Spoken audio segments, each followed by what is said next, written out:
Demba Jimden and the Java Rajum, Yanda Wanzobia Zanya Riba Shazum, the Varishavan Jidin, Jimba College, Lana Meva Lana Menon them, Sanje Jimden and Java Shajatu, Satin Roger and Jazujam, Demba Jimden and the Shishavan Rajum, Yanda Wanzobia Zanya Riba Shazum, the Varishavan Jidin, Jimba Jubun de College.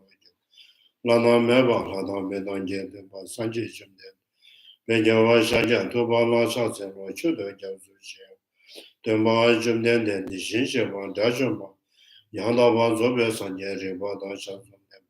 The Vareshavan Jinin, by Jubo de Kaloju. Lana Meva, Lana Menonje, the Sanji Jumden. Benjava Shaja, Toba La Sasa, Chudo Jazuchi. Kanzekanyo Chatamse, Sergeant. Mane Jeden no Chojes one, Tezekeva Jonas. Nanda Gunga Jodo, Susan Wa, Yishija, Sejo, Chaban Jeden Sumna Lameba, Gobochuni Jonas. Sejo de Batimenda Veja, Sendo Java Jonas. The Regina Seba Sumaje, Yame Jonas. Gombo Tuji, then Baton Jim, Solomon, then Yazu, the Shisha, Taben deja Tawa, given yes one letter, Chido to them children. Shingirjola Charles and no trailer travel. Lava Tama Rabdune, Shingatama Yunden. Gideon Charles and no Diwaji and Missions. Give up a zone so much, Ravias and the Yozu. Tenesan yet them by Karma Ravi Mamet.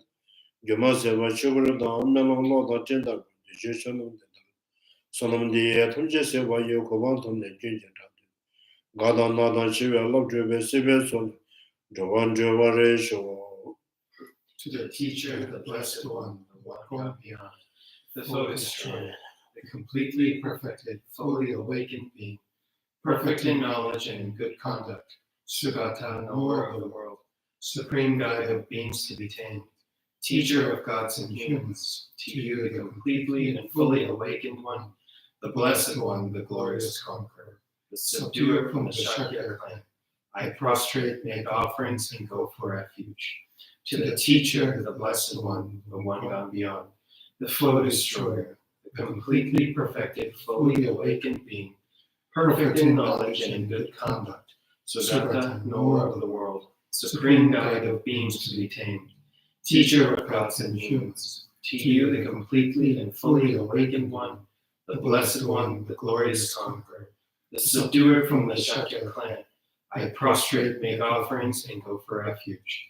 To the teacher, the blessed one, the one gone beyond, the flow destroyer, the completely perfected, fully awakened being, perfect in knowledge and in good conduct, Sugata, knower of the world, supreme guide of beings to be tamed, teacher of gods and humans, to you the completely and fully awakened one, the blessed one, the glorious conqueror, the subduer from the Shakya clan.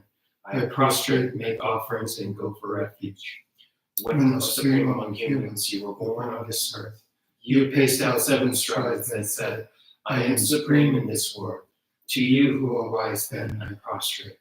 With pure bodies, form supremely pure, wisdom ocean like a golden mountain, fame that blazes in the 3 worlds, winner of the best, to you I prostrate. With the supreme signs, face like spotless moon, color like gold, to you I prostrate. You are immaculate, the 3 worlds are not. Incomparably wise one, to you I prostrate. The Savior having great compassion, the teacher having all understanding, the field of merit with qualities like a vast ocean. To you, the one gone to thusness, I prostrate. The purity which makes one free from attachment, the virtue which frees one from the lower realms, the one path, the sublime pure reality. To that Dharma which pacifies I prostrate.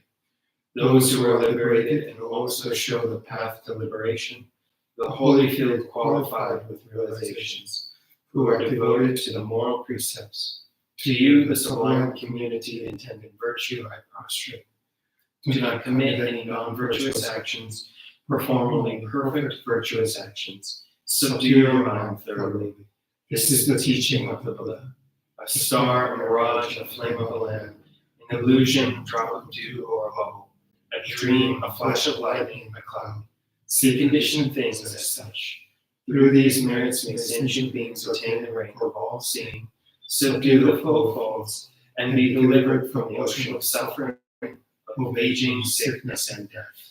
Sanje jono soje jono no chanju pato tane jono. Nagin jeso jebe chonam je dola benje sanje jono. Sanje jono soje jono no chanju pato tane jono. Nagin jeso jebe chonam je dola benje sanje jono. Sanje jono soje jono no chanju pato tane jono. Nagin jeso jebe chonam je dola benje sanje jono. Sanje jono soje jono no chanju pato tane jono. I go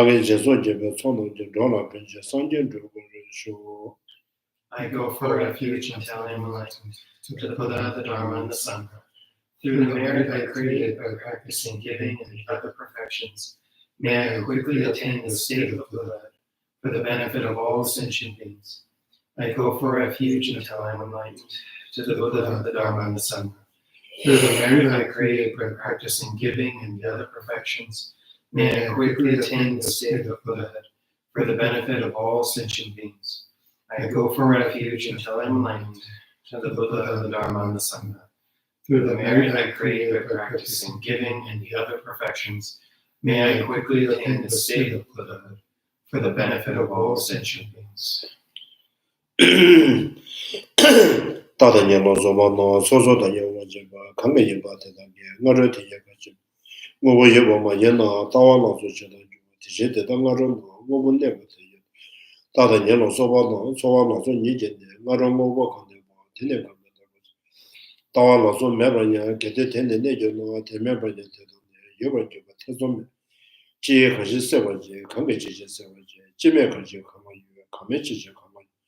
Tala soba tam je je nga ro ka ji je ba me ta so na ne she chi be jin je se ba ji tala soba tam je je nga ro ke de ye me no tala soba re re ye nga ro de ne chi da yu ta bo ti ni bo de ke de so bo de ni no re re nga ro ye je no de ne de da me ke de ta bo she ni no ni bo bo je so je no ta bo ye de ni bo ju ta ja bo je ta da ni no so ba do so so da yu ta da ni no so ba do so wa da no so ba ye ka ne je ben ju de no 다다 년도 소바도 소와도 소바냐 강게 임바게 되면 다다잖아 가시다로 소바이 나로 다다치는 매 될라 여도 매도지야 도마도 도바줄 나로는 데바 도바 셰저본도라도 좀 고바고 강게 동원도 안 되죠 오면도 되죠 소조 소만 매바 산제다나 차세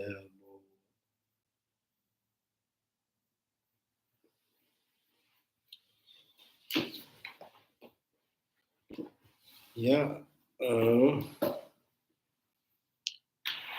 think we are on page 160 or 260. Is it 260?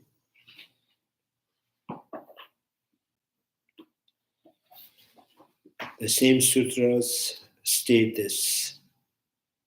Right? The same sutra state.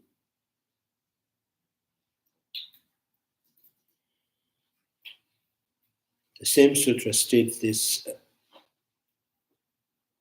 point in the following: the volitions are conditioned by ignorance. Such volitions do not exist in ultimate realities. Both volitions and ignorance are empty, for they lack intrinsically real moment.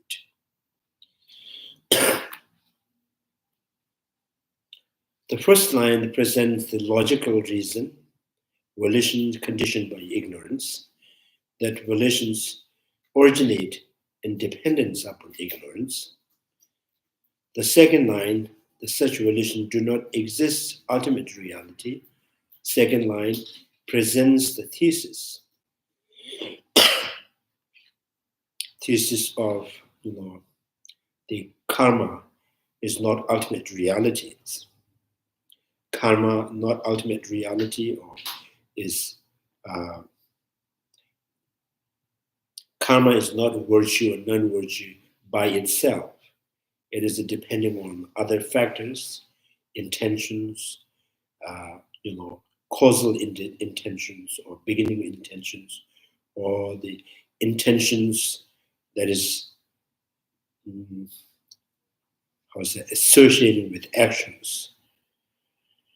And the results all determine the karma is virtue or non-virtue, or how critical the karma is.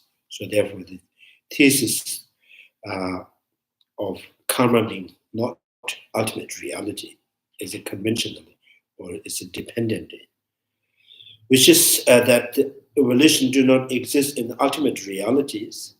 The third line presents how both cause and effect are empty. So both volitions, ignorance are empty, so empty of inherent existence. And the fourth line, they both lack intrinsic realities, presents the manner in which they are empties. So movement here refer to the volition's activity of conditioning, and the lack of this indicates how volitions is empty of the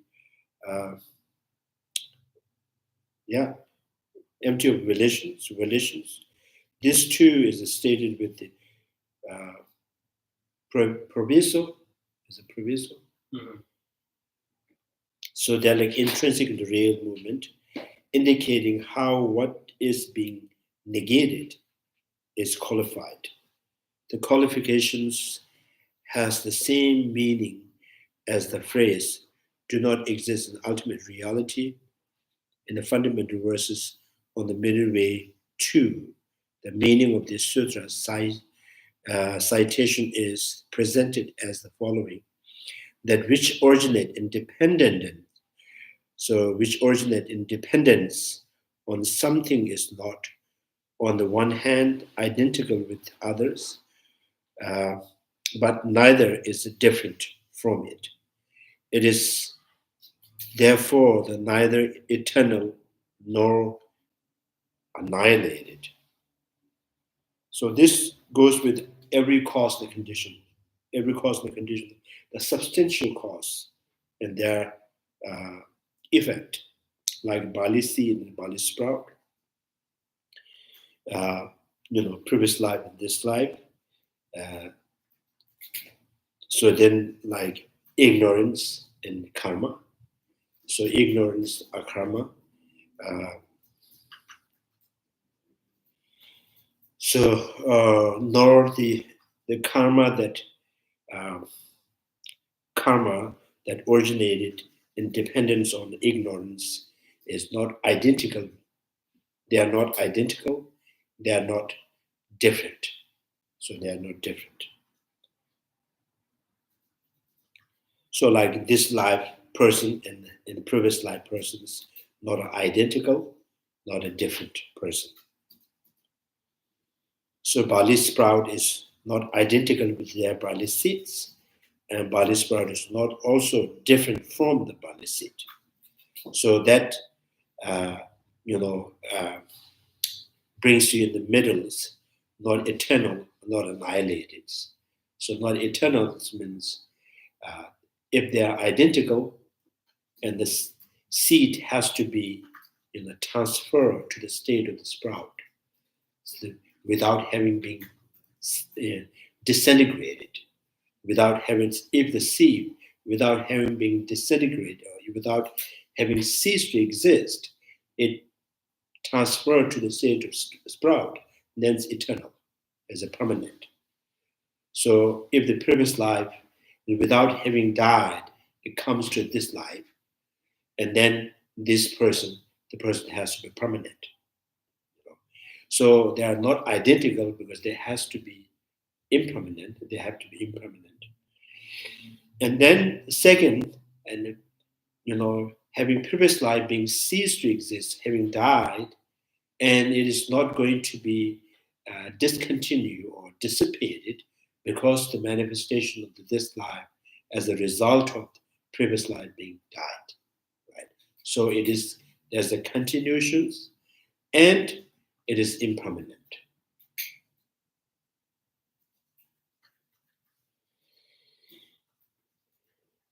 So continuum in impermanence. So it seems like, continuum in impermanence is kind of, the same essence. Impermanent, therefore, continues. Continuum, therefore, it is impermanent. Right? So now the opposite side is because it continues, therefore it has to be permanent. So which means their understanding of the continuity is they're repeatedly happening. One thing that constantly remaining. So that is, so like people believing in atmas, there's a permanent I. So because this I has to be continuous. So because it's continuous, therefore it is permanent. So right now we are saying Bali seed and cease to exist, and therefore Bali sprout manifest. So Bali sprout is the continuum of Bali seed that is ceased to exist. So the continuum is not necessary to be a permanent. Here the opposite. Because of the continuity, therefore it is impermanent. So the impermanent then continues. Permanent has no quality of continuum. Right?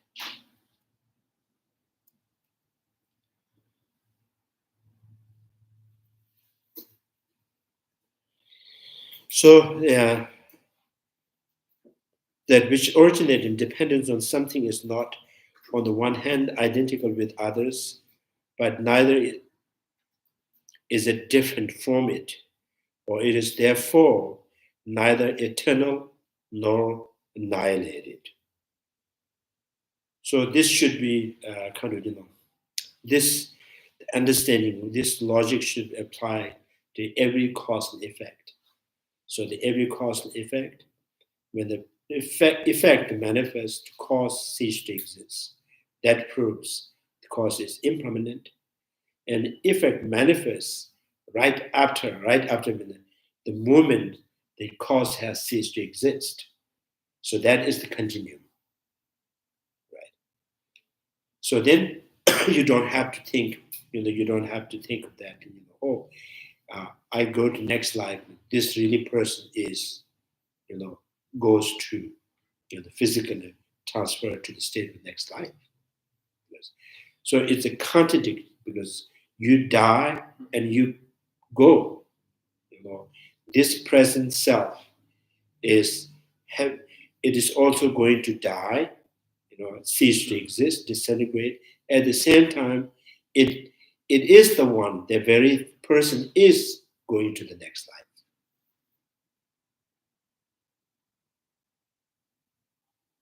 So there's contradictions. Contradictions. Does it make sense? Yeah. Yeah. So when we think about, I'm going, I try my best in this life, so then maybe after that I will go to next life as something reborn as a better human rebirth or the God being or anything, right?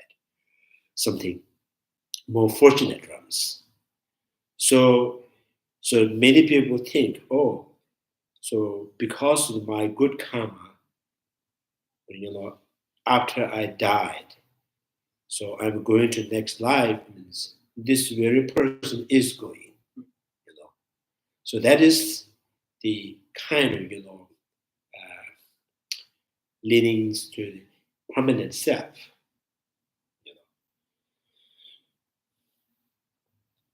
Like milk, change its qualities, the taste, and everything, and turn into yogurt. So the yogurt is the continuity of that milk. But when yogurt to manifest, the milk has to cease to exist. Right?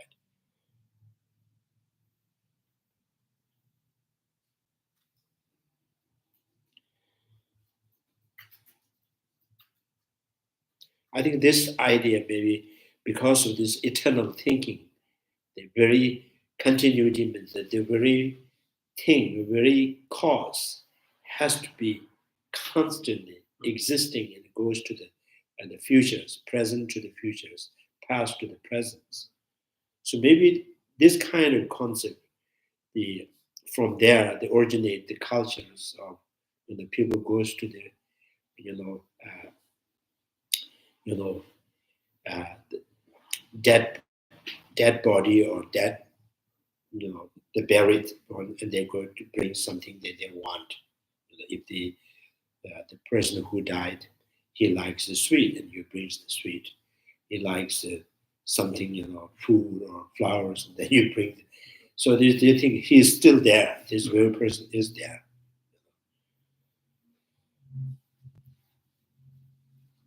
So there is a sutras conversation between father and son, Buddha and his father.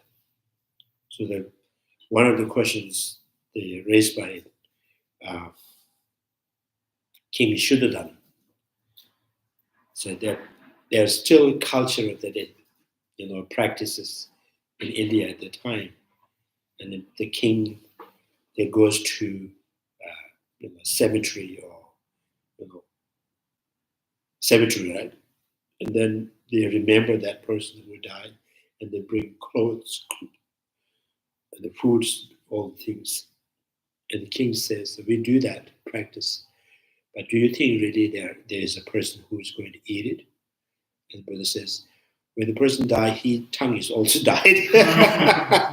So who's going to taste that food? When the person is cremated, the tongue is no more left to taste.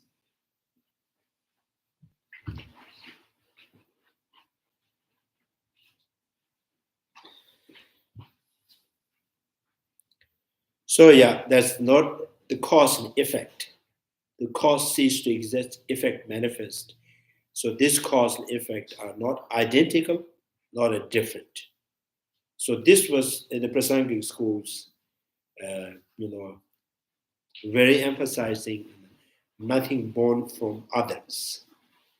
Effect never born from others. So one who believes, one who asserts the effect and the cause are the different, and then effect born from others. So if cause and effect being different, that opens the big possible misunderstanding or misleading cause and effect. Today, thinking that today is different from today is Sunday. Sunday is different from Saturday. Saturday is different from Fridays. So if the Saturday and the Sunday is two different things, then you do not really make so specific, you are not really expressing as it is. You just opens that the Sunday is different from Saturday. Sunday is different from Saturday means we also say cow is different from horse. If the cow is different from the horse, so they could remain simultaneously. They could, cow can exist without horse. Horse can exist without a cow. So the difference means that, means many things. If the Sunday is different from Saturday, and their difference is like cow and horse, then when the Saturday manifests, the Fridays must be somewhere exist, right? So somewhere Saturday says, "Oh, I lost my job," so just somewhere in the side is waiting for its chances for next week. So then every Saturday is not going to wait, for 1 week, and then next week comes, oh, this is my turn, and then it go back to its own place. It's not like that. Saturday has to cease to exist in order for Sunday to manifest, Sunday to arise. So they are not different in physically or kind of, substantially there is no difference on Saturday and Sunday. And if the Saturday and Sunday is different in the times, therefore, if you think a Sunday has to be different from Saturday, then, when you are in the kitchen, you are in the bedrooms, and you have been different, because the kitchen in the bedroom is the difference, So, kitchen and bedroom difference. You are in the kitchen and you are in the bedroom, and you yourself, not just different because that you are in a different place. So that's the Prasangika school says the every effect is no different from their cause, and they are not identical. Because they are not identical, so they are in the different conditions, different times.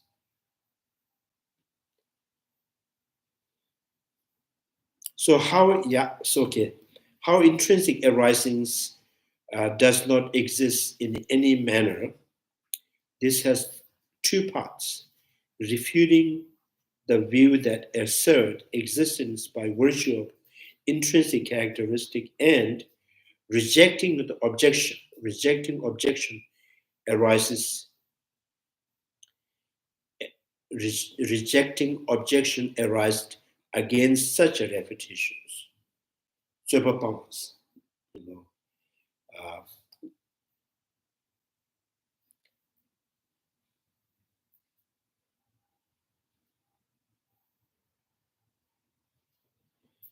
First, refuting the view that asserts existing by virtue of intrinsic characteristic. This has three parts.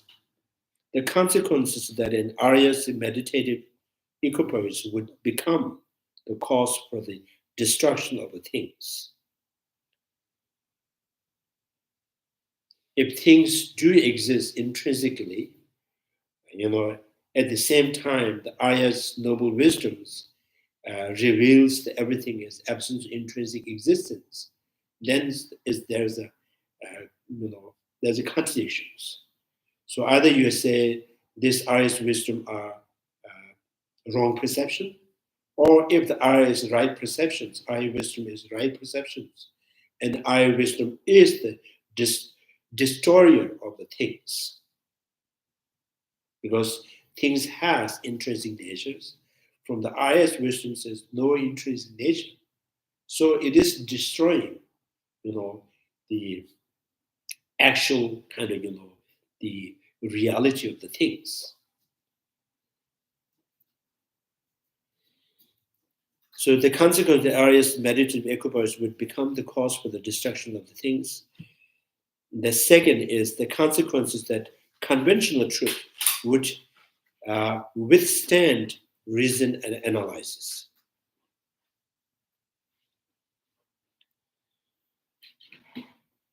So consequences, conventional truths. The consequences here is the conventional realities. If any conventional reality that exists intrinsically, then the wisdom that analyzes, that analyze objectivities, the analyzing how things objective existings. So the wisdom analyze the how's that? Things objectively existings would find something that is objective. Something that objectively exists. So because the consequence of the ultimate arising would not be negated. So the consequences of the ultimate arisings would not be negated. So if there is intrinsic quality in the things, so then the emptiness realization emptiness should not have they refuted or negated any the ultimate qualities, ultimate natures, because the things do possess by nature is there's intrinsic things.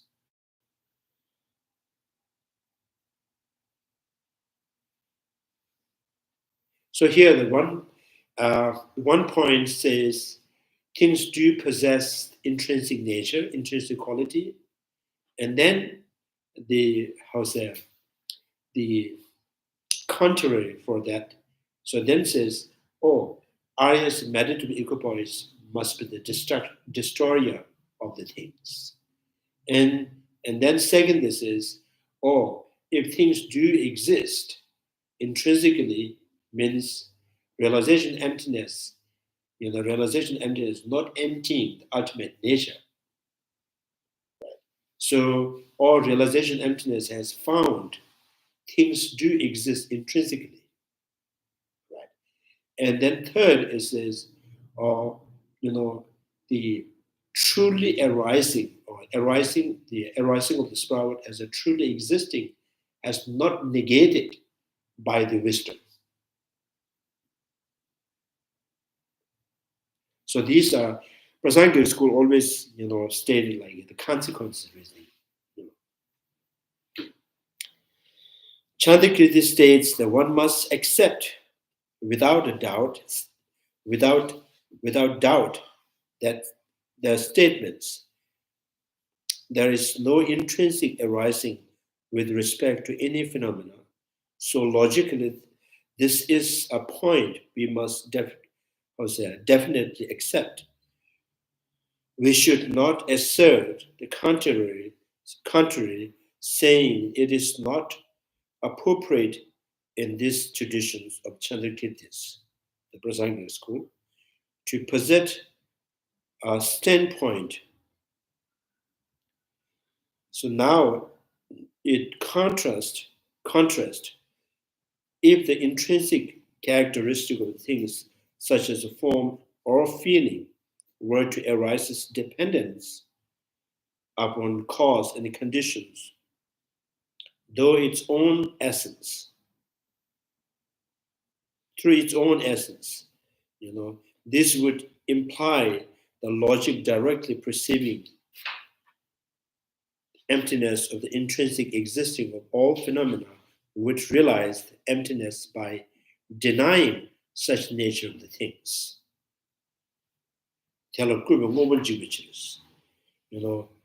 If things in the Chandrakirti root text is if the intrinsic characteristic of things were to arise dependently, things would come to be destroyed by the denying it.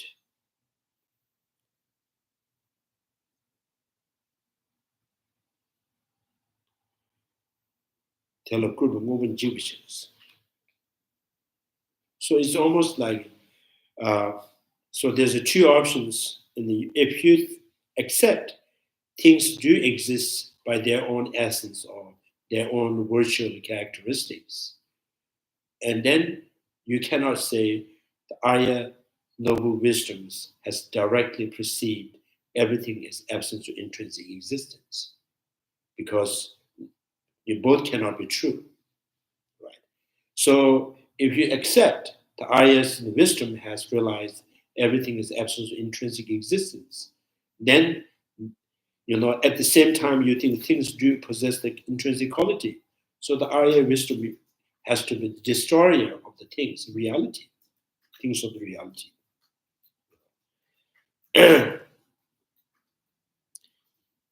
And then also, just the if the Arya beings are no, Chandrakirtis and Nagarjunas, they explicitly, refuting the intrinsic nature, they are denier of the reality, right? They deny the reality. If the Arya, are the,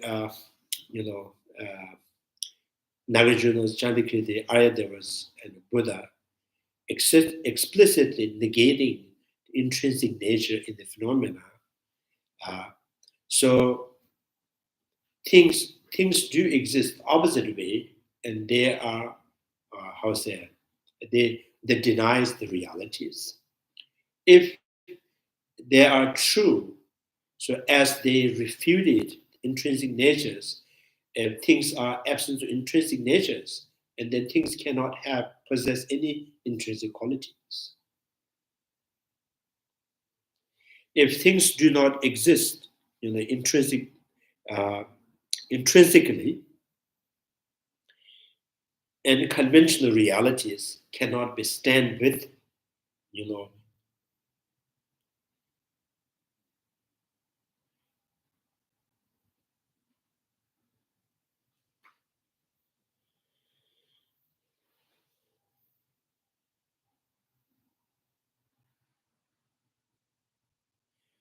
here the stand with against the uh,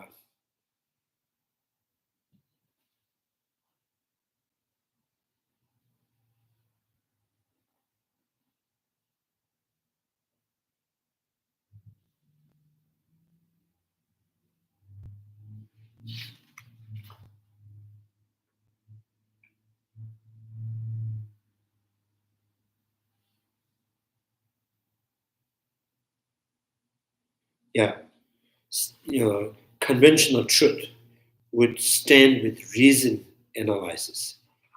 So yeah, I think I'm not sure this is the what's that?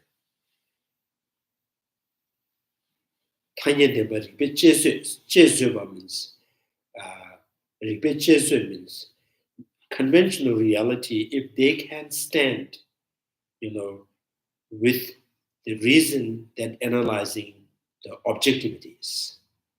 If anything, conventional reality could stand with that, so they could bear this reasoning, and then, which means the uh, conventional reality has intrinsic quality.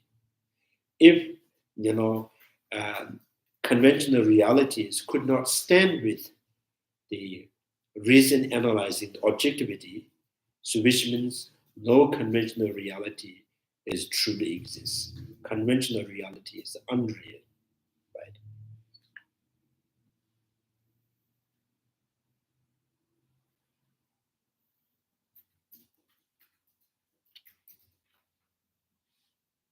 So these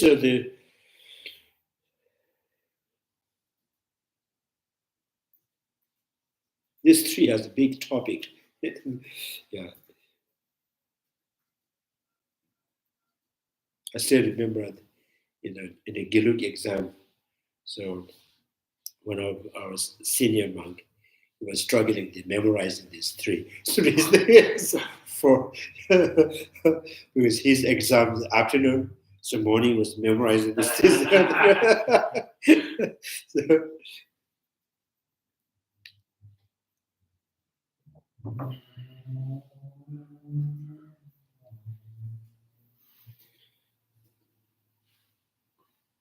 so yeah, emptiness, denying the such nature of things. Meditative equipoise does not actually perceive form and so on. So no conventional reality could stand with, no conventional reality could stand with,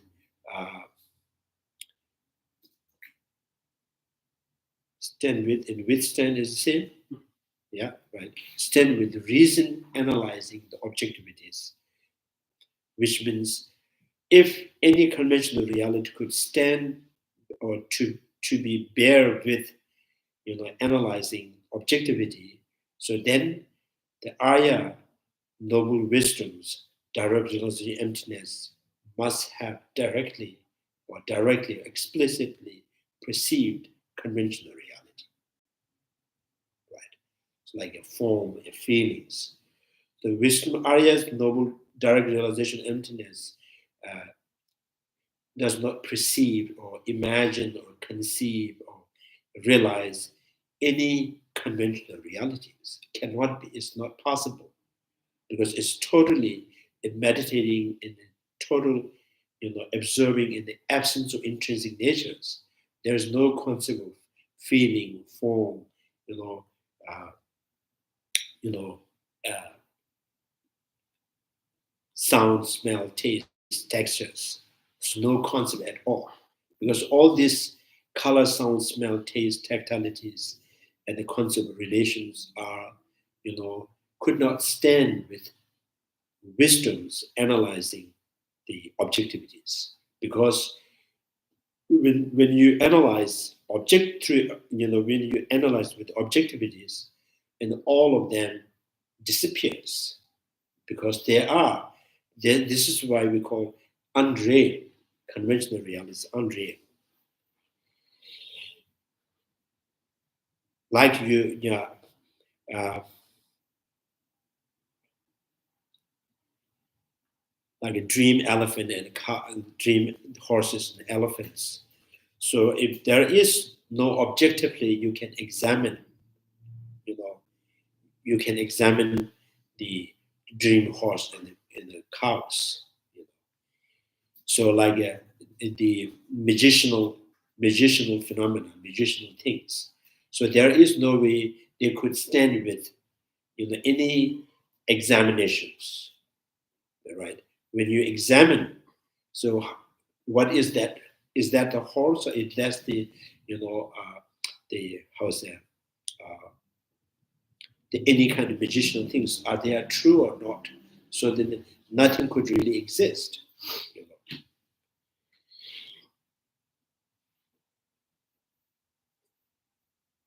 Yeah, yeah. So first I read, and then you may have some questions. Yeah, the medical person actually perceive the form and so on. But if they were to exist through their intrinsic characteristics, then the meditative equipoise would necessarily perceive them. So because meditative equipoise is, uh, revealing the true nature. So true natures. So the revealing the true natures, any conventional realities truly exist, they must have revealed, they must have directly perceived by the meditative equipoise.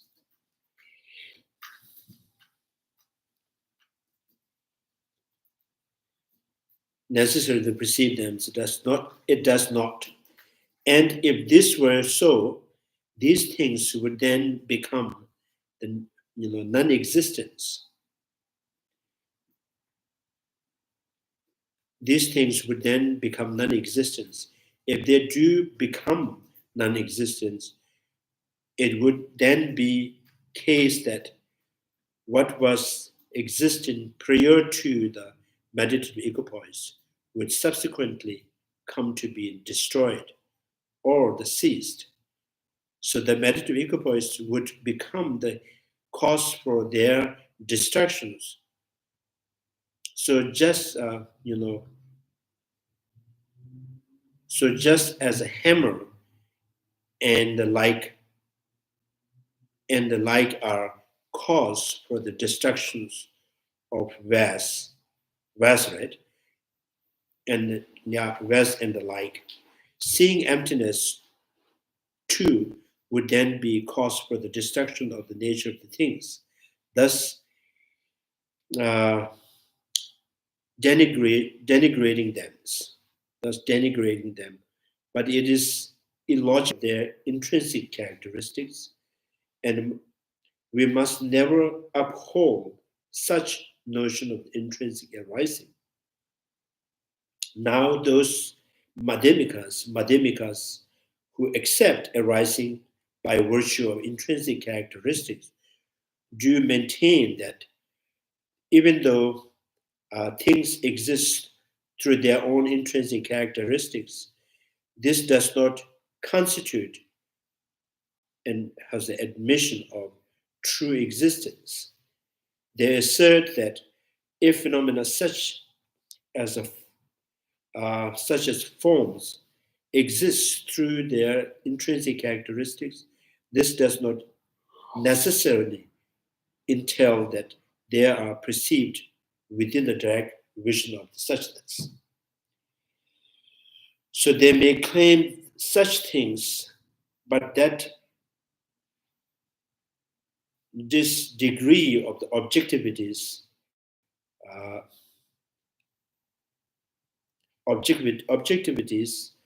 does in fact to constitute true existing has already been explained above.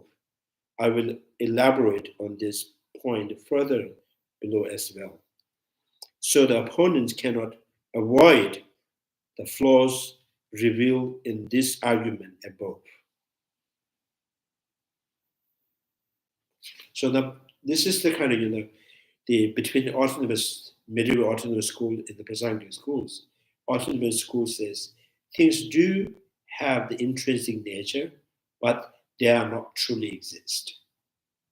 So the truly existing and the inherently existing is two different things for them. So medieval autonomous school thinks that intrinsic or inherent means, so intrinsic and inherent means, there's some kind of,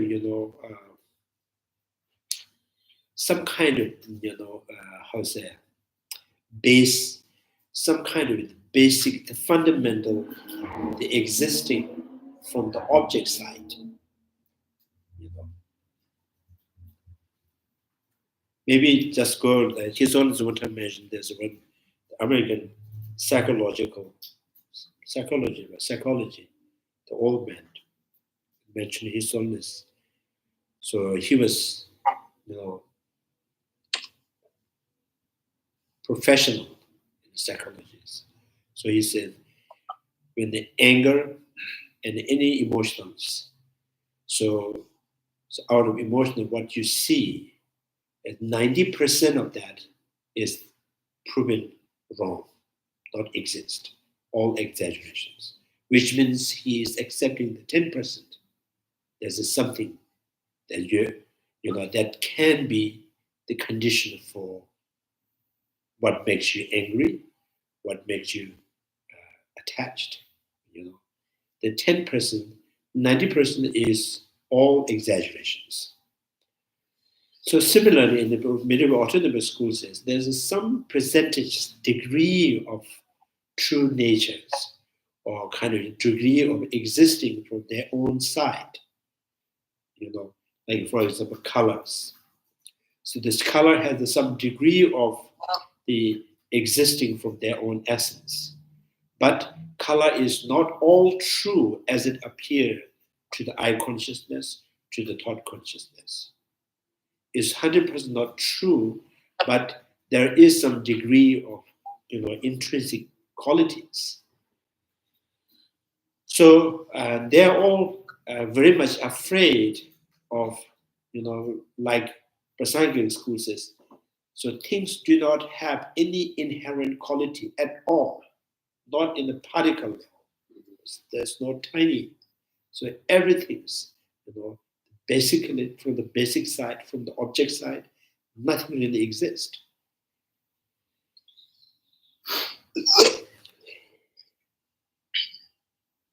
But I'm sorry, you use this term frequently and I never quite catch it. Middle way, something like ultima or alternative, middle way something school. Yeah, and I never catch the word. Yeah, this is like an angry Lama, angry monk. Ugly Mala is the angry monk, angry Lama. Angry.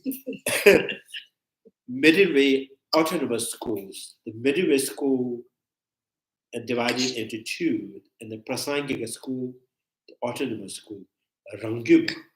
So can you spell that? Like please? Tibet is seeking for autonomous, the government, right? Tibet is seeking for autonomous. Rangyong is autonomous. Midway autonomous. Now I got it. So the autonomous is that 10%. That's what you're saying. That autonomous is there, so, 10%. Tibet is now, Tibetan government, exile government says, we want autonomous government. So which means we are not claiming 100% independent country, but we can rely on you and China government, like border protections and all things, and inside their culture, the traditions, to be 100% we govern that. So the autonomous school, maybe autonomous. Am I pronounce it right? Yes, you are. Yeah. Autonomous.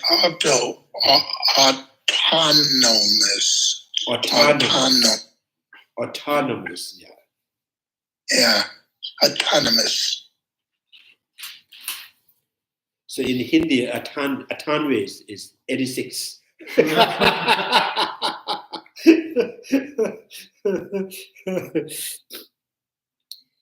So yeah, maybe autonomous, right? So like who is the principal proponent of that school, or who are the principal proponents?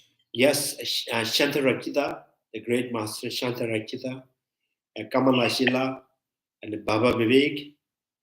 So I think it started from the Baba Vivek, and it follows by Chandrakirti and Kamala Shilas and many other great masters. And we call Bhagavad Tradis. There's the Arya.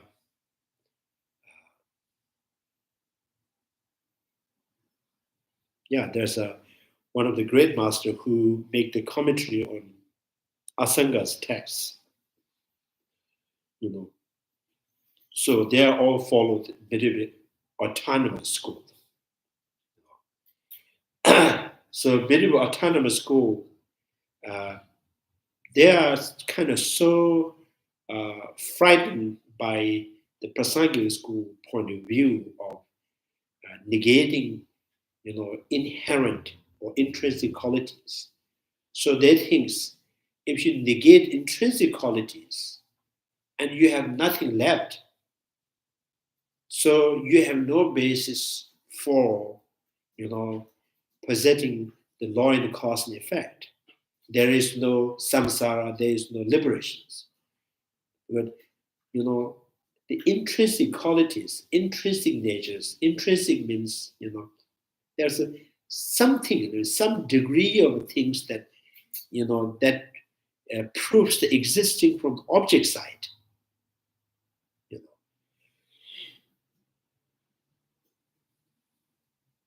So what is the best example for that? Here, and so ordinary people, we all think when we see the color on the leaf, color of the grass, color of the suns, we ordinary people think is 100%. The color all exists from the tree, from the sun. Sun has it by nature. Its color is, orange or the yellow. And then the scientist says, no, scientist says, the color of the sun is not 100% from the sun. Rather, this is, what you call molecules, some kind of, in the media, there's some kind of molecules that creates this yellow color of the sun. Do you think yellow color or orange color? Depends. Depends on what eye you have. So this is what they say. But the scientists, they don't deny the color is, something has its kind of independent. Color exists there. It is there, but hundred say this whole color is out there, but it's not all coming from the sun side, not all coming from one side of the sun. So that's kind of an autonomous school. We say there's a something, but not whole. So 90% is not from the sun, right?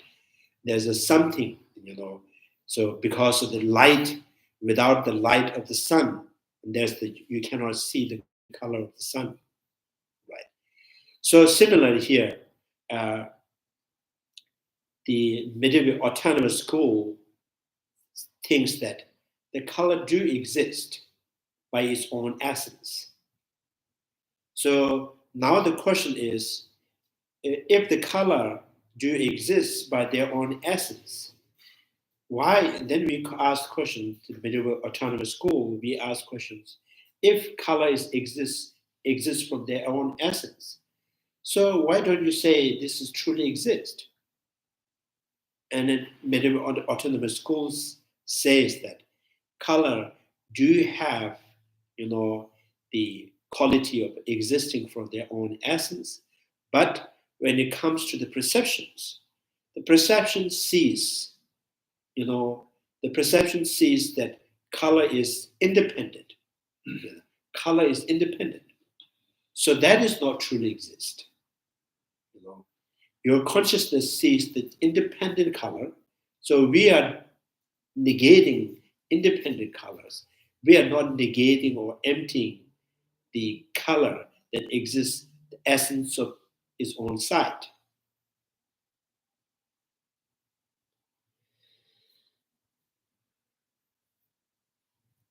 So, for example, when you autonomous school, like, if when someone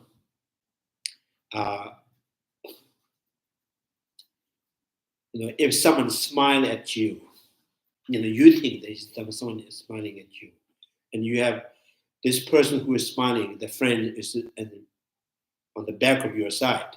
So when he smiles, the smile is true, but you think it's smiling at you is not true.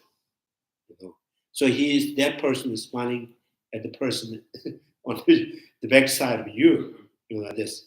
So that's the way it appears to the consciousness, and the very true, very existing of its own nature is two different things. So we are saying not independent means as it appears to the consciousness is not whole true. So the autonomous school, and then only they are emptying that is independent, something it is as it appears to the mind as true, is we are emptying that. So we are saying this is not 100% true, but it has some kind of essence, the essence of the, there's some kind of essence in the color, because the color exists by its own virtues. And what else? Another example, in the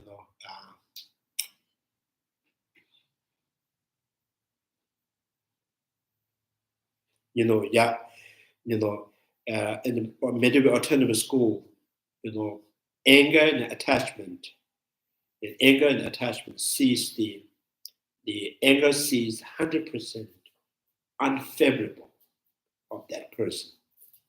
And when this person when have attachment, and the attachment sees 100% favorable. So the both at looking at one person, and one is 100% unfavorable, one is 100% unfavorable. So this person cannot be both. One person cannot be 100% favorable, 100% unfavorable.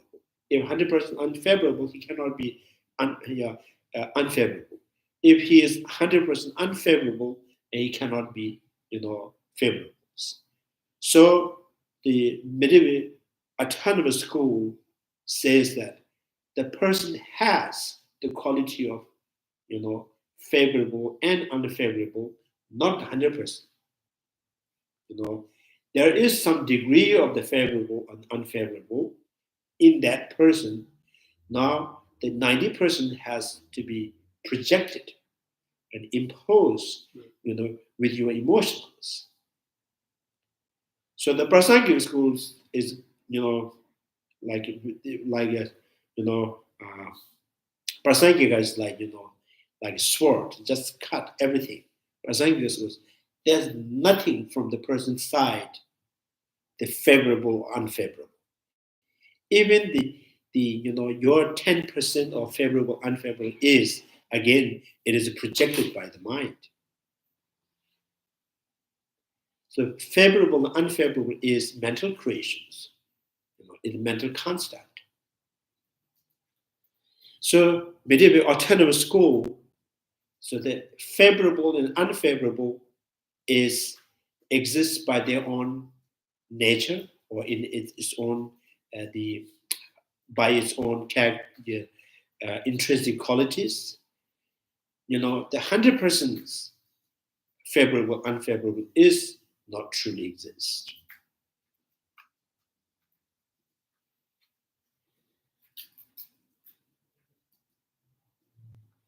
I think I have said that many times, medieval autonomous school, maybe they already forgot. So I don't think didn't this is new forget, yet. but I never understood the pronunciation. I never got the word.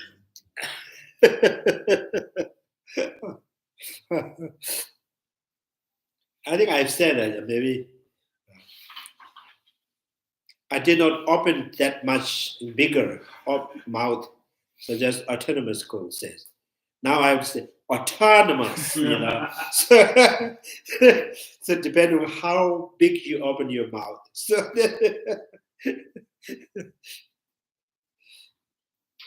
and so these three parts refuting the view, we're talking about them, is refuting that 10% that the autonomous school is saying that is truly there. So so Tsongkapha and Chandrakirti are basically saying, for example, that reasoning and straight analysis, when doing that, would what was it? If there was something that was intrinsically there, then reason would be able to concretely find that object. Okay. So that could really stand with that reason, right? That analyze it. If something could stand with analyze, that's true. Mm-hmm. So, Nagarjuna's the Chandrakirti, they think there is any conventional reality, not 10% or any conventional realities. There's no one degree, 1% could stand with the reason analyzing on objectivities. Mm-hmm. So which means nothing could stand. Everything will be, disappears and dismantled by the wisdom realizing emptiness. Disappearing of the conventional reality when it facing the wisdom realizing emptiness, they all disappears. So now the wisdom, dismantling even the conventional reality is not destroying. So that's Prasangi's good point. It's not dismantling, is not destroying. So destroying is more here refer the denying, denying the existing of that. Because the wisdom realizing emptiness is, wisdom realizing emptiness is, trying to reveal anything that is objectively exists or not. No objectivity is, is the real finding of the wisdom realizing emptiness. No objectivities. Mm-hmm. So nothing objectified. Yeah. So then, if this is destroying the conventional realities, so the conventional reality, definition of conventional reality relatively exist. So we are not destroying the relatively existing, we are destroying the objectivities. Wisdom realizing emptiness, nothing objectively exists. So therefore, things could manifest relatively. Things could arise relatively. So like when you examine the rainbow, so you say, so where the rainbow really comes from, what originates the rainbow? And you say, oh, is it the water, or it is just space, or it is the sunlight? So you cannot pinpoint that the rainbow, must have originated by the sunlight or the drops of the waters or the space. So then finally you can say, when we examine how, which factors like sunlight, the drops of the waters, the space, which factors has originated the rainbow, then there is no finding. There is no, you can say the rainbow has originated by the water, the rainbow is originated by the sun. So because it's objectively, the rainbow is not findable, therefore the rainbow could exist dependently. All three, sunlight, drops of the waters, and the space, all together as a something relatively exists as the rainbow. So the Prasangika school says, relatively existing means nothing objectively exists. If anything that objectively exists, it has to be findable. Something must have originated from something, right? Something that is really inherent in somewhere, So if the rainbow is inherent in the water, or inherent in the sun, or inherent in the space. So then you say space by nature, it has the rainbow. Or water by nature, it has the rainbow. Or sunlight by nature, it has the rainbow. No, there's no sunlight by its own nature. There is no rainbow. Water by its own nature, there is no rainbow. Every time I say rainbow, I remember the movie The Rainbow.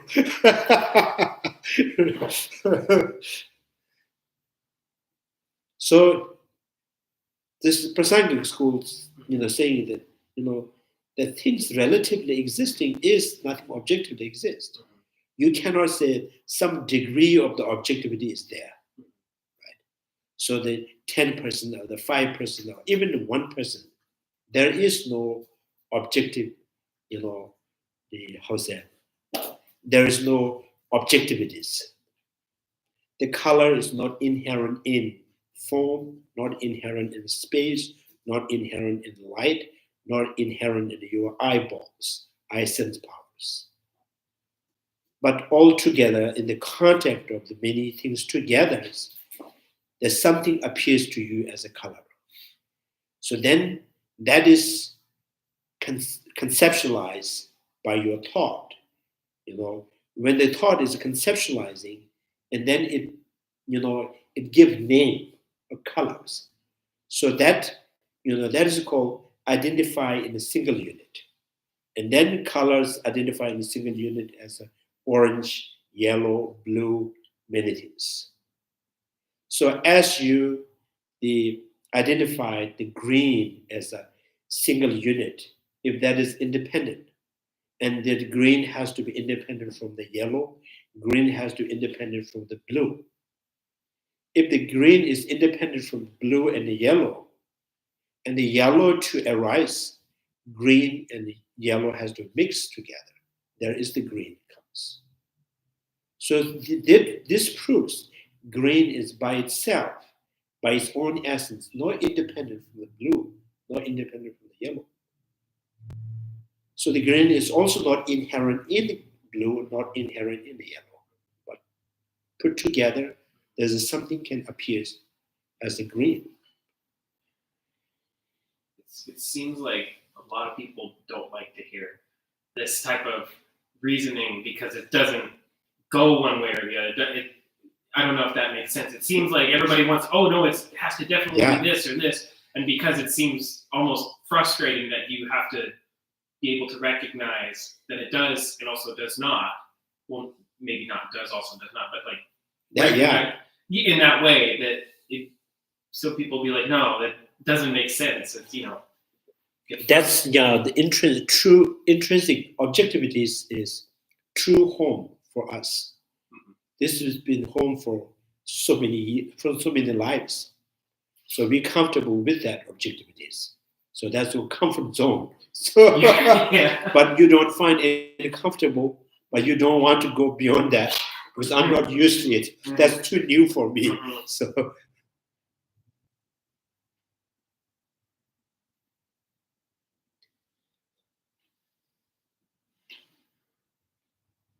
So some, comfort zone is like that. Comfort zone does not mean they feel comfortable all the time.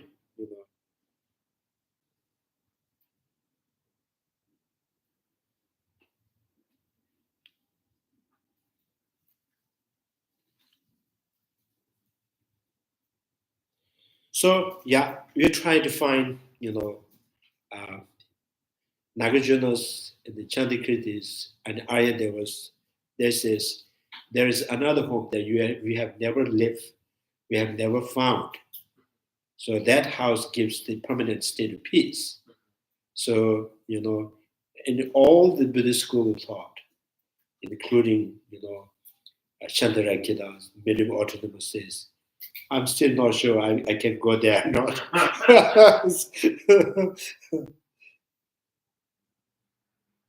So they can step, go a little bit closer, but says, oh, this whole, there's nothing in there. It also seems like destroying and dismantling. That was a very memorable. It seemed important kind of point that, like, when you're dismantling the rainbow or dismantling a car, you haven't destroyed that thing, but that how you perceived it, how you thought it existed, is no longer existing as you had thought. So then when you go to bed, you take off all the clothes, you dismantle yourself. So morning you put on the clothes, then you are existing. So if you want to wear new clothes, you have to take off the clothes, right? So as a relative, you can be clean, you can be not clean. So, So this is, I think, many within the Buddhist school of thought find it's very, very frightening, kind of, no objectivities, nothing inherent exists.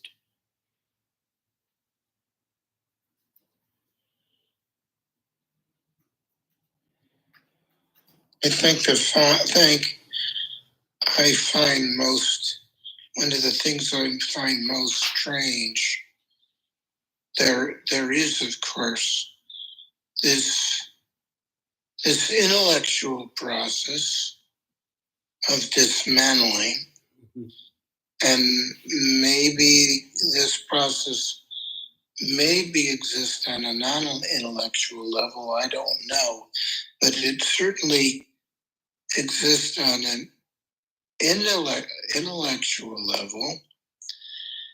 And but what's some, I'm going to coin the word remantling, what I find most mysterious is remantling, that reassembling, and that's what I find most strange.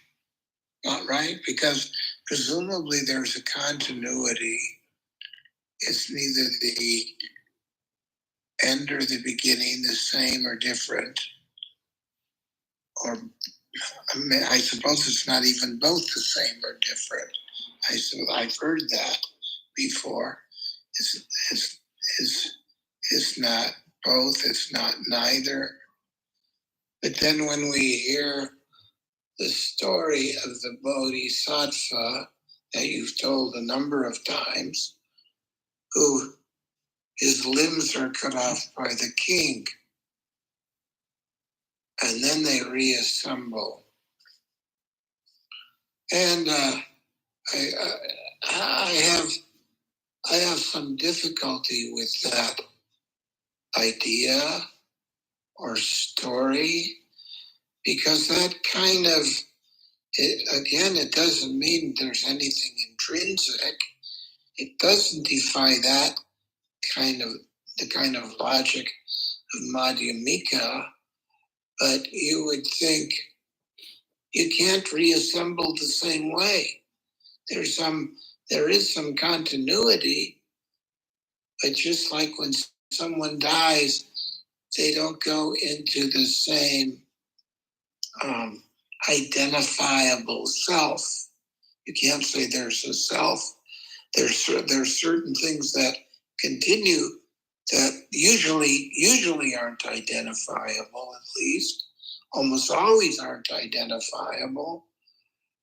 But in this story, there's a reassembling, and it seems when something is reassembling, you're indicating that something is returning to its former condition. So that's why I find this quite bizarre. Yeah. I think, and that the point here, the Prasangika schools, the argument, the very settled point, the argument, the medieval autonomous school, right, and the Prasangika school, the argument is not just presenting which one you want to choose.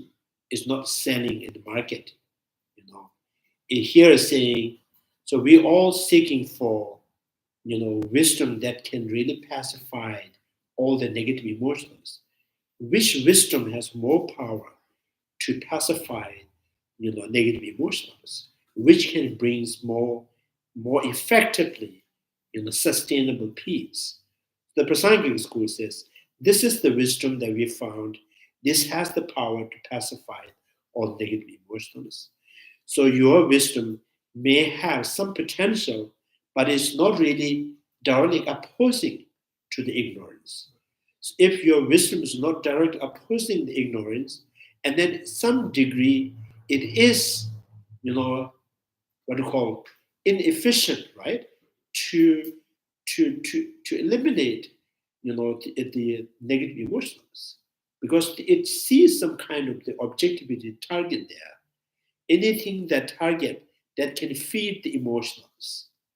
So the Prasangika school says our nothing left and objectivity is no feed, no food, fuel for negative emotion. So we just simply, what I say, let the negative emotional die with starving. So our wisdom has this power to all the negative emotion can be simply die without food. So that's the kind of they're trying to say, because we all the Vivasika school, Chandrakirti school, Mayana school, medieval autonomous school, and the Prasangika schools, they're all seeking for the liberations. And what wisdom, what tools can really lead to the liberations? What wisdom can lead to the liberations? So then the Prasangika school says, the medieval autonomous school and minority schools, your understanding of emptiness has not completely, it's not opposing to the ignorance, because you have residue, that some objectivity there that can feed continuously negative emotions.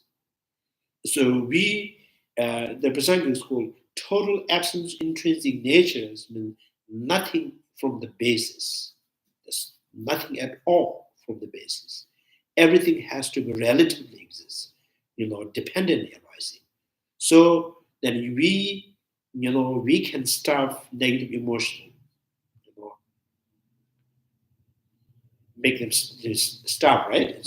Die, without food. So the idea is the debate, the argument here, the Prasangika two school is to find the right path, or the right path, right path that lead to the liberations, that can really brings the sustainable peace. So that's the kind of, it's not just, our product is better. It is like, Meta company and Apple companies. So our products are better. Your products are like this. It's we are all kind of trying hard to find the ultimate path to lead to the liberations. Then goes the second Larry's question is, it's hard to understand the Bodhisattvas. Bodhisattvas somehow already on the booming, so they can cut their limbs and join back. So if you think, because with your understanding, cause and effect manifests, cause has to cease. So effect cannot be rejoined back to the cause. Barley sprout cannot be rejoined back to the seed, because when the barley sprout is manifest, and the seed already ceased to exist. So there's no substantial thing that you can rejoin, we go back to that. But when you cut the table legs, you can join. There's the glue you can buy from Home Depot. So, so Home Depot has all of this, you can rejoin. So cutting this hand. Now, what kind of hand? This, ordinary human beings, when we cut the hand, can it be joined? I think so. Yeah. So there is many places that some of them, professional doctors, they can do that. They can rejoin back. In the bone can rejoin, and why not the flesh can join? So this the treatment is possible. And now about the Bodhisattvas, the noble being, means now their mind, their body is, in Sutrayana they say is the wisdom body. They call it wisdom body. And Tantrayana, there's the rainbow bodies. The wisdom body means every particles in the bodies, molecules, the particles in the body, and perfectly controlled and governed by the wisdom, uncontaminated wisdom. So this wisdom can be, so this is my understanding, this wisdom can be, how's that? What do you call it?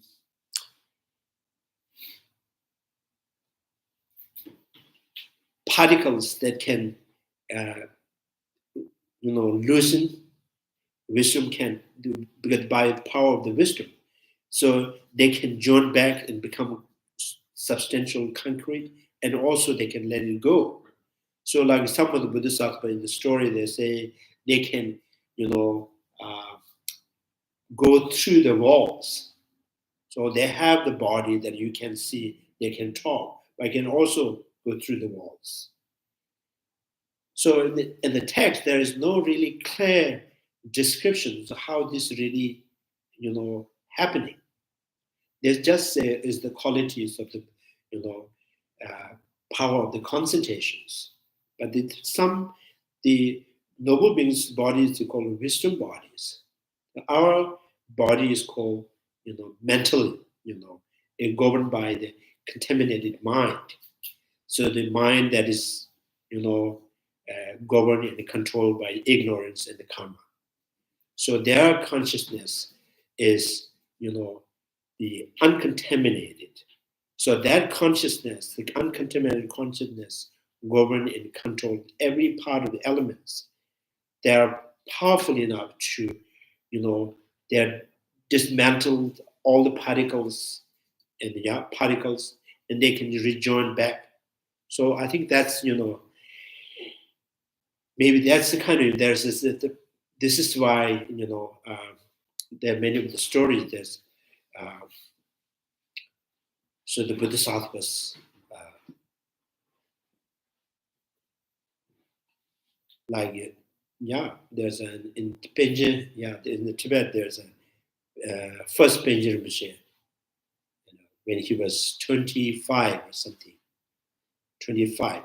in the retreat for very kind of strict retreat.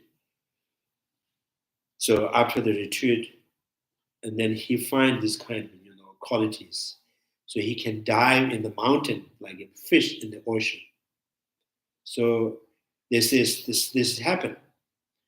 And then the man who saw the Benjamin, which was going through the mountains like fish in the water, and he says, "This is what I saw." And then Benjamin says, "That's illusion. So this is your illusion." So but there's in this biography that Benjamin says, and there's cutting the limbs, rejoin back. It's only possible in noble beings. So Bodhisattvas who are the first movement, second movement.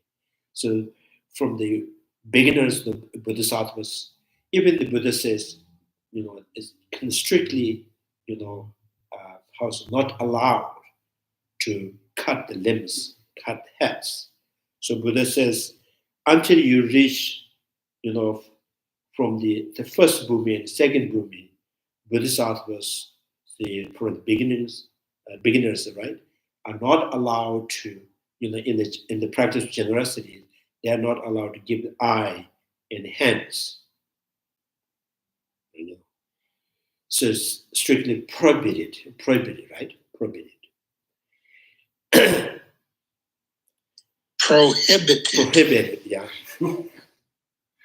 Forbidden. Yeah, prohibited. Okay.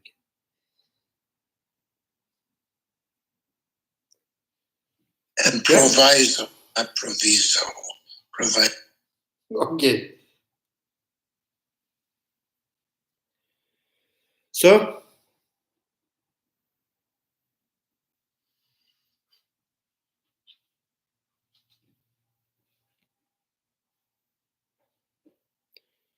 but yeah, that exactly we cannot really, the detail until you reach that state of realizations.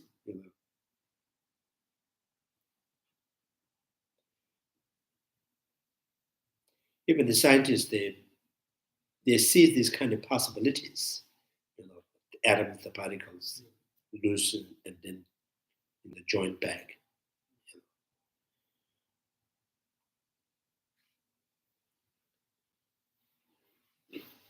And it's also Pardo has this some Pardo form. Yeah, some people may see this some kind of spirit. They can talk to them. They can move things around. And also they can go through the walls. So that's also there is a form. There is a form because they can talk. They can move things around, and they also go through the walls.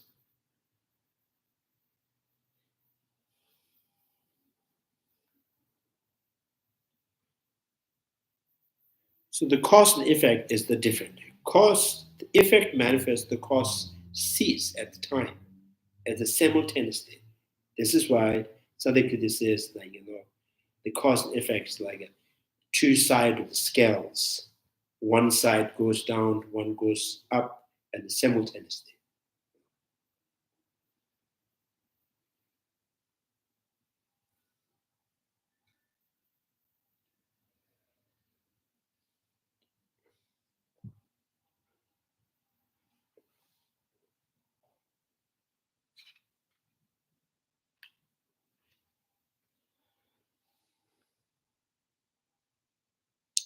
So here as well in the commentaries, the Chandrakirti cites the following passage from the heap of jewel sutras.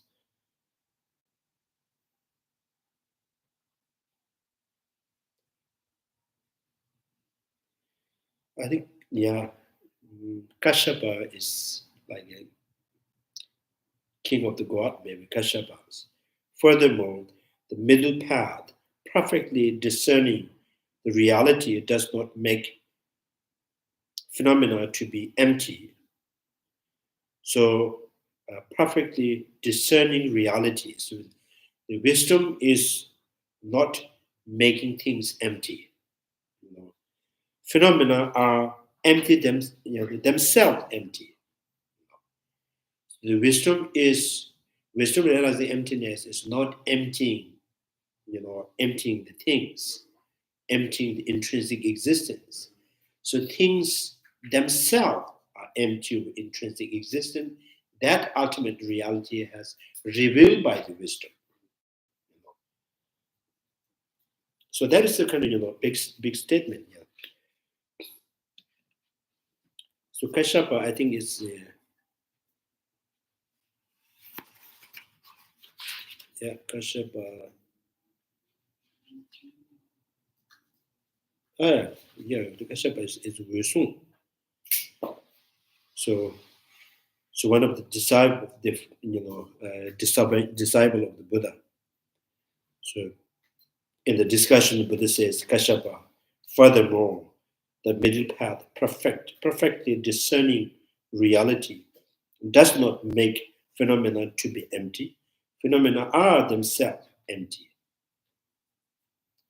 Chandrakirti cites similar statement in that sutra in relation to signlessness, wishlessness, and the absence of conditioning, as well as to being unborn and unoriginated.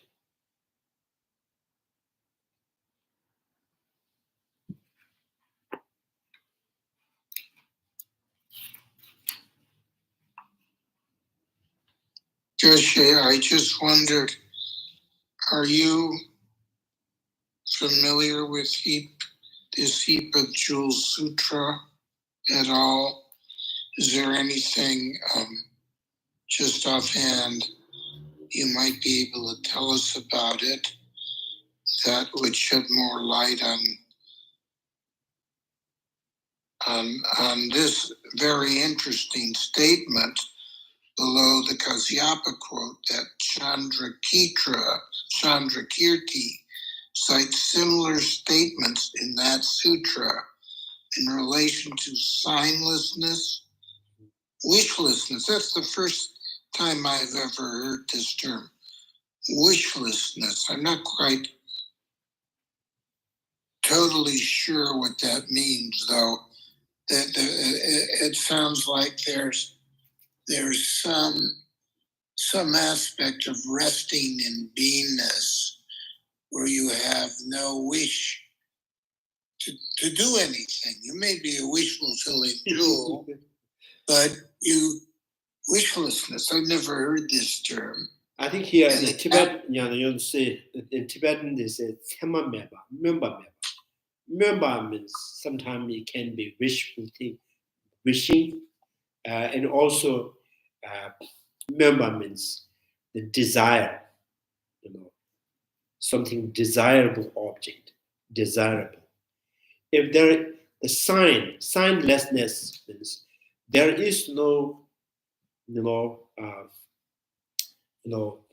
there is no even a sign of the intrinsic natures.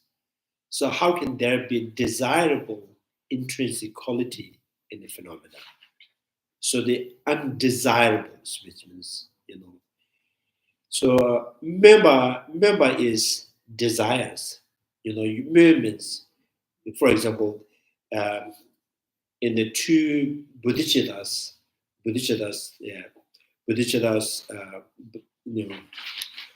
wishful bodhicitta and engaged bodhicitta in engaging, right?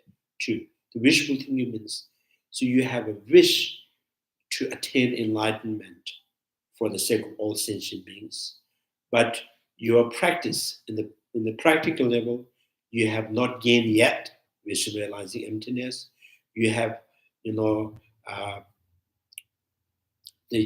you haven't any perfection of the generosity and the morality, but you have a strong wish, right? So that is also kind of desire. Wish is desire. And remember, sometimes it's not missing. When I see, right? When I see someone's eating ice creams, so I like that. Oh, I want to eat that. That is also member. There's some kind of desire. I want this. There's something I like it. So remember, it's like that. So when you totally negate it, any sign of an intrinsic nature in the phenomena, so there is no sign at all for you to conceive and label. And how can there be any desirable, kind of intrinsic, desirable quality, the desirable nature in the phenomena? So this is actually talking about from the point of view of the wisdom realizing emptiness. From the wisdom point of view, there is no such thing that exists or stand by itself. So nothing stand as a desirable, nothing stand as a,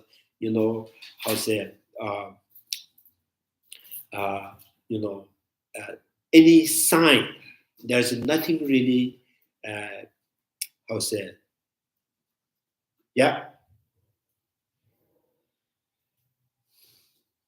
any indications. So no indication, no sign.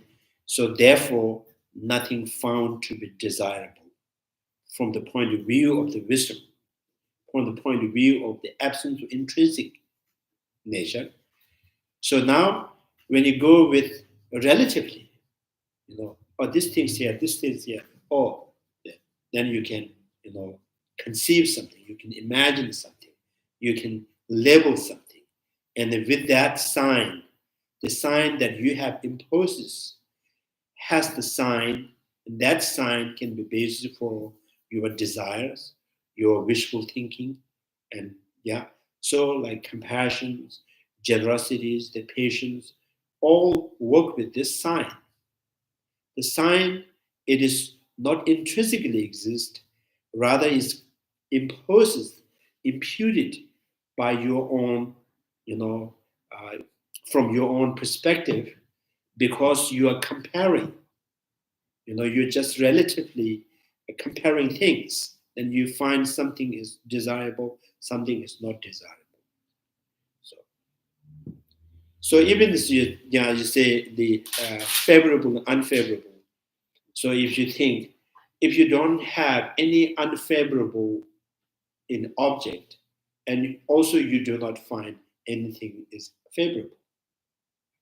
So when you find, oh, this is unfavorable, and compared to this is more favorable. So more attractive, because unattractive, by depending on them, and attractive finds. So if there is nothing unattractive, and you also have no concept of attractive.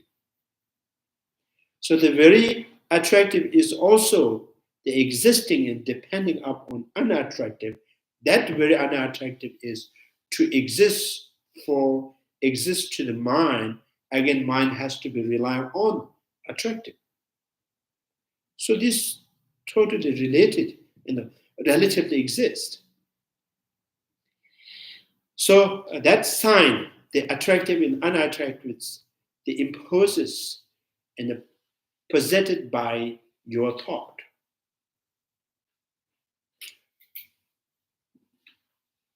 So that's why the Kashyapa, furthermore, the middle way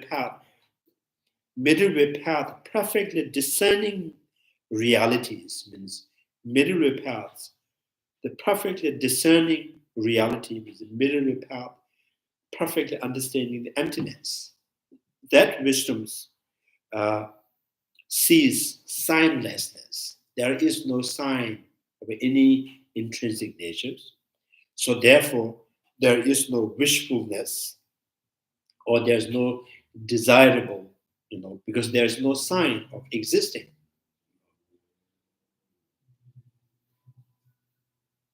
So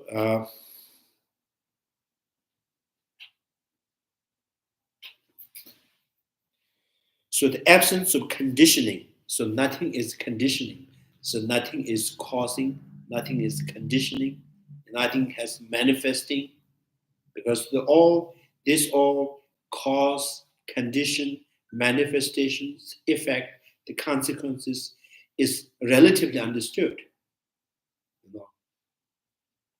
So if you see from the point of view of the absence of intrinsic nature, there is nothing relatively exist. because your main, the wisdom realizing emptiness is what is targeting is any objectivity is not there or not. So it's just wisdom realizing emptiness is simply directly emptying, the objective, objectivities or, anything that objectified or not. I noticed the footnote says emptiness, signlessness, and wishlessness together constitute the three doors of liberation and refer respectively to the emptiness of things themselves, their causes, and their effects. And what I would ask you in this case, I've also never heard this term, three doors of liberation.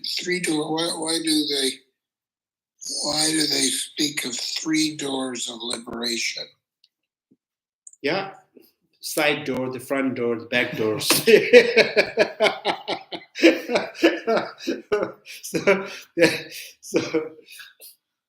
So the door is, you can, the emptiness, in the absence of intrinsic, in the emptiness, door could be found from anything.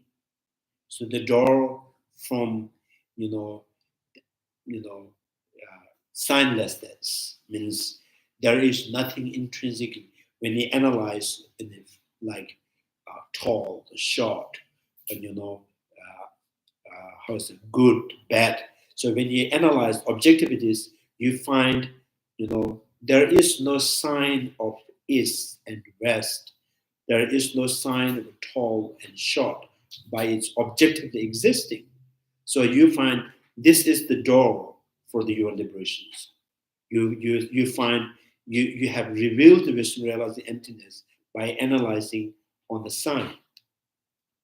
So and then the wishful thinking, remember, so this, for example, remember measurements. When you look at the cause and effect, this sprout and the seed, and the karmic result and the karma.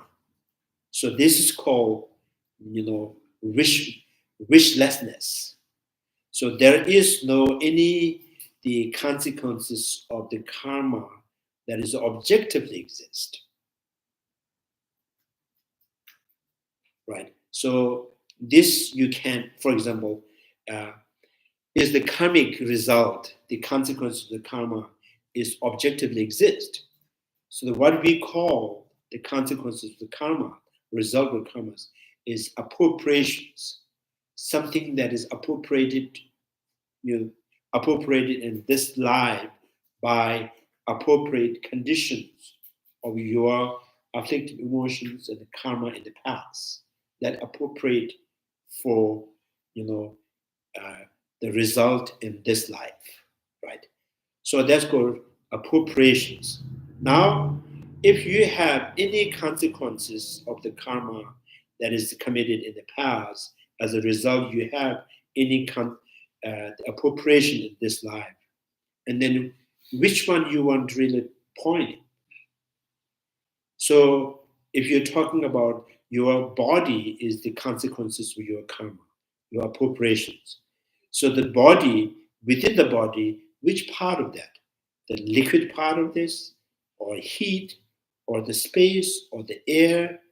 So each of you are trying to say, is this my appropriation? Is this my appropriations? The space, air, moisture, the heat. You can also find in the tree, in the plants, flowers, and in all of things.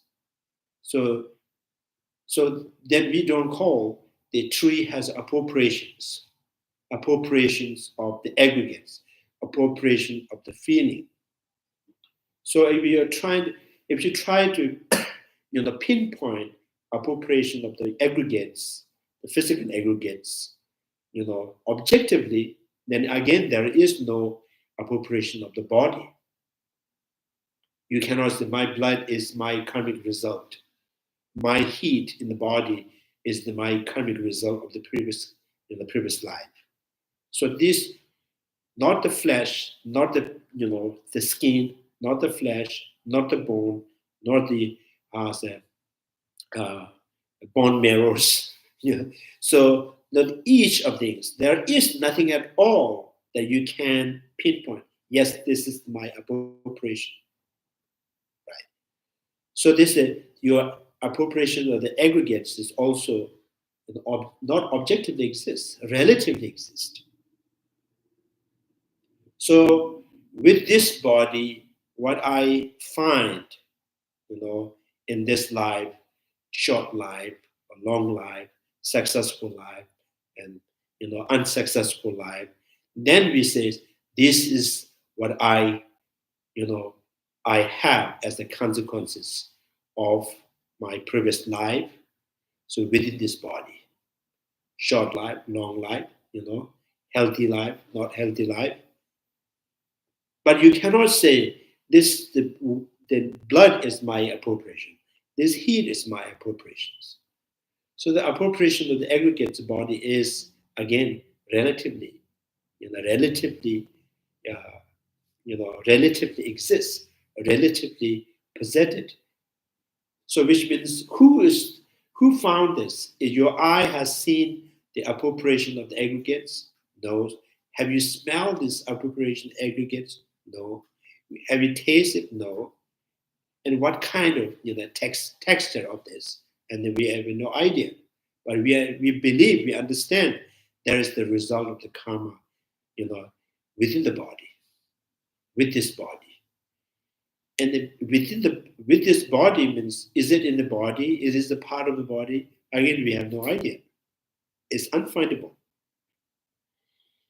So, you haven't seen it, you haven't smelled it, you haven't tasted, but you believe. So, so now this appropriation aggregates as what kind of mind has,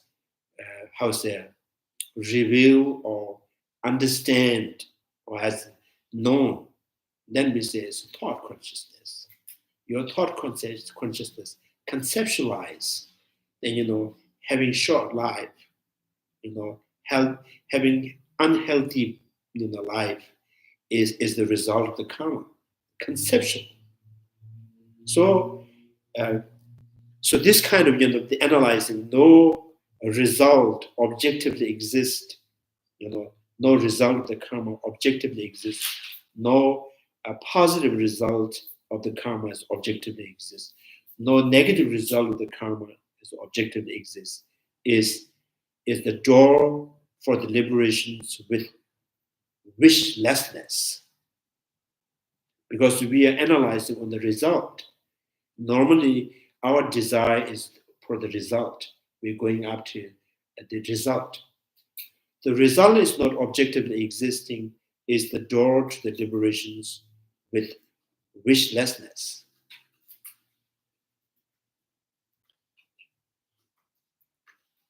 So, and then the cause, if you think about the cause, what is how the Bali seed is conditioning the Bali sprout?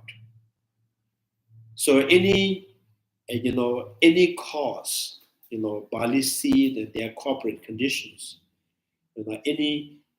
is there any independent function, independent activities of producing the Bali sprout? Then again, there is no independent cause. The Bali seed, yes, produces the Bali sprout, but Bali seed is not, by itself. Not by itself is producing the Bali sprout.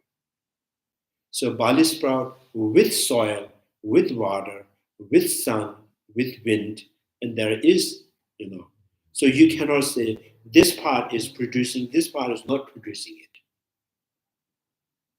So again, that conditioning is again objectively, there is no, but relatively, conceptually, you can say Bali seed is the causal conditions. The rest of the condition is the corporate conditions. is a conceptually known, labeled. So that from this you understand emptiness is you find the door, unconditioning door for the liberations.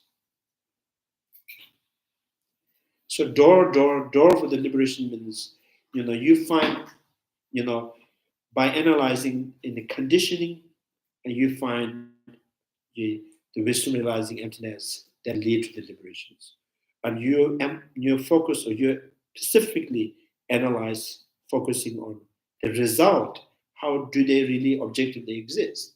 And you find another door to the liberations. So you just, you find no objectivity in tall, short, big, good, bad. So this kind of, east, west, this side and that side. And more you analyze, you find, nothing really objectively exists. Everything is relatively exist. And that is sunlessness, the door that you find for the liberations. So that's number 3, goes to 3 doors that it says.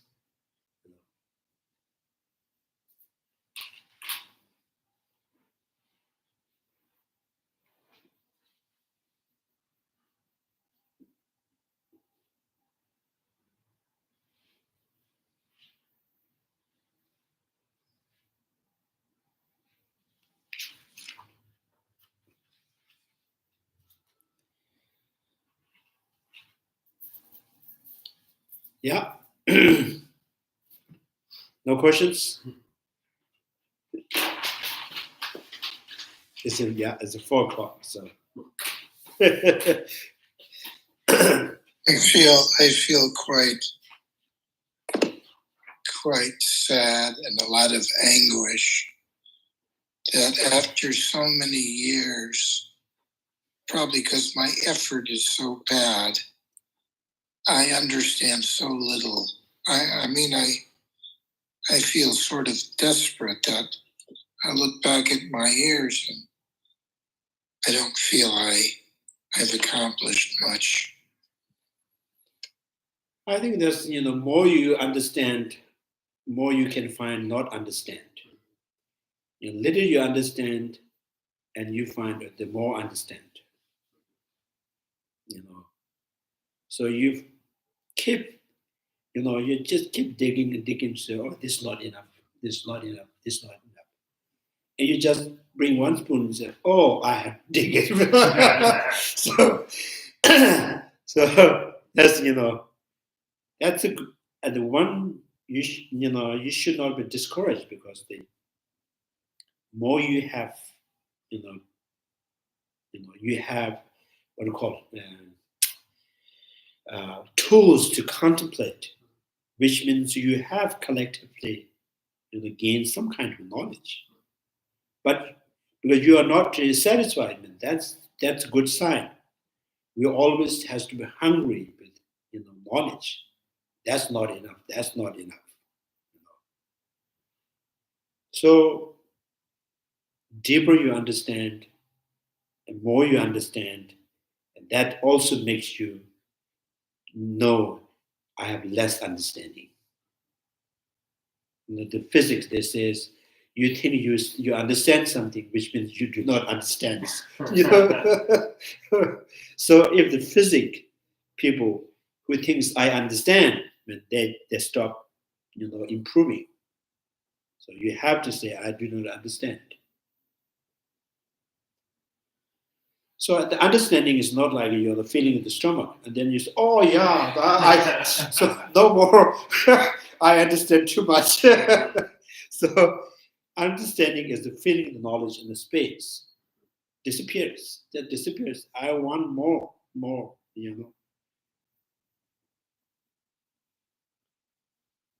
So you understand. You understand. Or you're standing right under the image. Then you understand.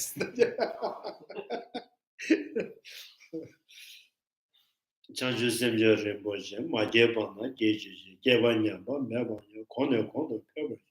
Tonye tawa rinpoche, ma jeba na jeji, jeba nyamba, meba nyo, kono peba. Pama Simjen Tamje, Dada Denju, Mendro Tamje Tatu Tonga, Chanju Semba, Kanda Sushuke, Tata Kunji, Monom Juju, Kanda Rabiokobe, Shimansu, Penda, the woman, Juve, Jeresan, Tinzi Jazu, Shabe, Sede Batu, Teju. May the precious Bodhi mind, not yet born, arise and grow. May that born have no decline, but increase forevermore. May the precious mind, realizing emptiness, not yet born, arise and grow. May that born have no decline, but increase forevermore. Due to all these merits, may all Father and Mother sentient beings have all the happiness, and may all the lower realms be empty forever.